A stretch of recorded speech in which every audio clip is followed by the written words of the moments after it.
আসসালামু আলাইকুম, কেমন আছেন সবাই? আজ আমি আইসক্রিমের কাঠিগুলো দিয়ে এরকম একটা ওয়াল ডেকোর বানাবো। তো প্রথমে আমি সব কাঠিগুলোকে ব্ল্যাক কালার করে নেব। এই জন্য আমি ব্যবহার করেছি অ্যাক্রিলিকের ফেব্রিকের কালারটা।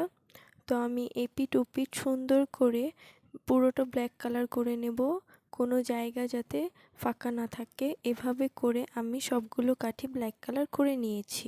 কাঠিগুলো ব্ল্যাক কালার করতে যেয়ে আমার হাতের অবস্থা খারাপ। এখন আমি 2টা কার্ডবোর্ড নিয়ে নিয়েছি। কার্ডবোর্ডগুলোকে ব্ল্যাক কালার পেপার শিট দিয়ে কভার করে নিলাম। দিয়ে নিয়েছি। তারপর আইসক্রিমের কাঠিগুলোকে B7000 গ্লুর মাধ্যমে আমি একটা একটা করে লাগিয়ে দেব। তারপর আইসক্রিমের কাঠির মাথায় আমি 2টো করে এভাবে ফ্লাওয়ার পেটাল শেপ দিয়ে লাগিয়ে দেব।